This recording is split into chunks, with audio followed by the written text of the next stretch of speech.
tama yung ating mga sinabi sa mga previous vlogs natin na si Pulong na unang nagsabi handa siyang harapin ang anumang investigasyon sa isyu ng flood control. In-invite ngayon ng ICI, Independent Commission on Infrastructure. O ito na ngayon yung sagot ni Pulong.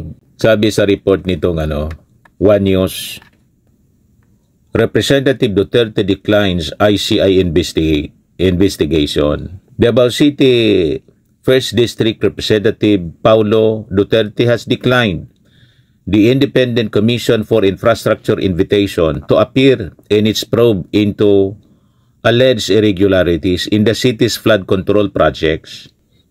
In a letter to ICI Chair Andres Reyes Jr., Duterte argued the commission as part of the executive branch cannot summon a sitting lawmaker and called its request vague and ambiguous. He also accused the ICI of ignoring allegations involving President Bongbong Marcos Jr., his family and former Speaker Martin Romualdez, claiming the administration is using the inquiry to harass him and Vice President Sara Duterte ahead of 2028. Referring to 2028 election. Nakita na ninyo, mga kababayan, sabi ko sa inyo, ang mga Duterte, iba yung sinasabi sa ginagawa.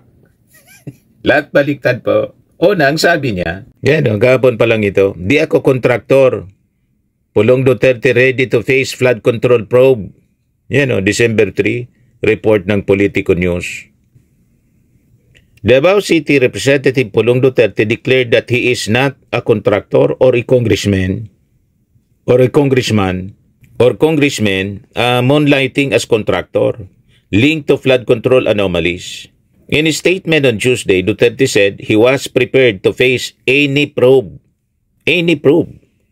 into the flood control projects in his home district, insisting he is not involved in any irregularities. Sabi ni Pulong, yes, naging congressman ako noong 2019 pero hindi ibig sabihin ako ang nag-design, nag-award o nag-implement ng lahat ng proyekto mula 2019 hanggang 2022. He pointed out that the Department of Public Works and Highways was the implementing agency with its own bidding and other processes and responsibilities. Di ako member ng House Appropriations Committee at di ako nagtatrabaho sa DPWH, lalo nang di ako kontraktor. Hindi ako engineer ng DPWH, hindi ako pumipirma ng Notice of Award. While he is ready to face any inquiry, Duterte lamented the selective probe on the flood control anomalies. If the flood probe is really objective, he asked why other districts with 20 billion pesos, 30 billion, even 50 billion flood funds were not included. Duterte has reassured the people of Davao City that he did not steal any public funds or manipulate any government contract. He promised to submit all documents to the ICI to probe transparency and accountability. Kung may nakita silang double funding, overpricing, or unfinished projects, mas maganda nga ang imbestigahan para makita kung saan talaga nanggaling ang problema at sino ang tunay na nakinabang, sabi po niya. That's the end of this story. Sa pagsasabi ni Pulong, handa siya na magpaimbestiga. Welcome sa kanya yung any investigation. Yan yung sabi niya the other day, nung Tuesday. Ngayon, biglang nagbago. Isang araw pa lang ang lumipas, nagbago na yung kanyang statement. Ayan yung kanyang liham. December 3, kahapon, Tuesday, iba yung sinabi niya. Kahapon, iba naman yung sinasabi niya. Baliktad na. Ayan sabi dyan, ICI Chairman Andres B. Reyes Jr., Independent Commission for Infrastructure. Reply to your invitation letter dated December 1, 2025. Dear Chairman Reyes, I welcome the investigation on the flood control projects of Davao City's 1st District. However, I regret that I cannot accept your invitation to appear for the following reasons. First, I am a sitting member of Congress. Considering the ICI is a creation of President Marcos Jr., per Executive Order number 94, the ICI appears without power nor jurisdiction over me. The constitutional separation of powers bars ICI, which is part of the executive branch, from including me in your executive mandate. Your power is purely limited to the executive branch. Second, even then, there appears to be no factual and legal basis for your invitation. Your invitation is vague and ambiguous, absent any particulars or details of matters in the position of ICI. It is part of due process, fairness, and respect. Umanap na po ng palusot para umiwas. Mga tanda na ang tao may tinatago. Bakit yung ibang mga congressmen, yung ayaw ng live streaming, pinagbigyan mga kababayan yung executive session. Kapon po si Congressman Romulo, tapos yung isa pang congressman taga Bulacan, pinagbigyan. Pero si Pulong talagang sumulat declining the invitation of the ICI. Anong ibig sabihin? Ang ibig sabihin, ayaw matanong kasi may tinatago talaga. Kahit hindi man siya pumunta doon sa ICI po, magpapatuloy ang investigasyon, inspection doon mismo sa May records naman po ang DPWH na pwedeng isamon, pwedeng kunin ng ICI. Hindi siya sumagot, just the same. Magre-recommend mga kababayan ng ICI pag may na-found out na diferensya, yung mga alleged double budget, substandard at saka ghost project sa kanyang distrito. Kahit pa umiwas si Pulong at tinawi yung kanyang mga sinabi na ready siyang mag-attend, hindi man pala ready. Sabi ko sa inyo, laging baliktad po ang kanyang mga sinasabi nila. Hindi lang si Pulong, buong pamilya niya at ang kampo ng mga Duterte. Nakikita ninyo si Bato de la Rosa, mga kababayan. Go ahead, Mr. Trillanes. Make my day. Maski sumama ka pa sa pagpusa sa akin, hindi na po nagpapakita. Ganon sila. Mga kababayan, anyway, ituloy natin yung sulat ni Pulong.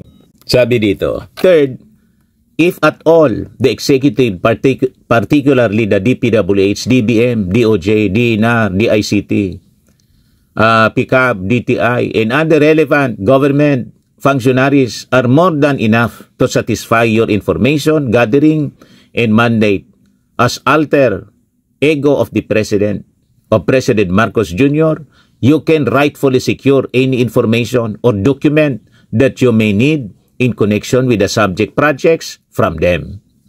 Fourth, suffice it to say that I was not a member of the House Appropriations Committee from 2019 to 2022. I am therefore incompetent to answer your desired queries.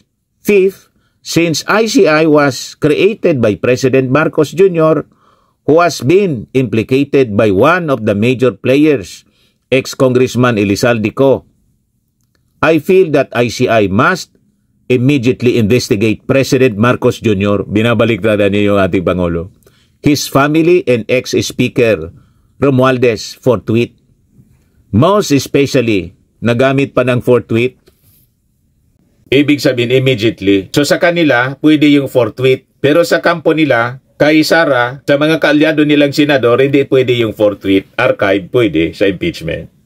Ngayon, kasi nagdidemand sila ng investigasyon para sa ating Pangulo mismo, kasi daw isinabit ni Saldico, dapat for tweet ang investigasyon. Kita ninyo? Ganon katindi sila, mga kababayan. Binabaligtad o. For tweet, most especially, flood control and other infrastructure projects in Regions 1 and 8 from 2022 to 2025, and incidentally all projects prior thereto from 2000 to 2025. It is my impression that the ICI was created by President Marcos to save himself, his family, ex-Speaker Romualdez, and else and provide a diversion cover-up for their misdeeds. 6. The revelations of ex-Congressman Elizalde Co is indeed very revealing as it is shocking. It cannot be ignored. They are exposes that need investigating. To use me and my sister BP Sara to divert the truth, passing the blame and mislead the Filipino people is highly unacceptable and deplorable. Overall, I view ICI as President Marcos Jr.'s tool for pure political propaganda to weaken or worse destroy the name of BP Sara, FPRRD, and our Duterte family's good name. It is a continuing political propaganda and harassment against our family with a view to the 2028 presidential, national, and local elections. Ayan po. Signed, Congressman Paulo Duterte, 1st District, Davao City. The usual pattern ng kanilang behavior. Magyayabang na kaya nilang harapin pag dumating yung panahon na kailangan nilang humarap sa investigasyon tulad ng impeachment trial kay Sara na sabi ni Sara, I want a bloodbath, sabay takbo sa Supreme Court for technicality. At yung mga kalyado, for tweet archive. Ngayon, si Bolong ganun din. Ready daw siya na harapin ang anumang investigasyon. Ang in-invite, nag-decline. Alams na. Mga kababayan, sabi ko sa inyo, kung wala siyang tinatago tulad ng sinasabi niya, ano pagbigyan yung ICI, pinolitika, mga kababayan na niya ng tudo. Paninira lang daw ito at harassment sa kanila para sila masira with the objective, PDI on 2028 elections. Yan daw ang rason kung bakit binuo ang ICI para lang siraan sila. Ganon katindi po. Style posit po. Para makaiwas pagbubuga ng tinta.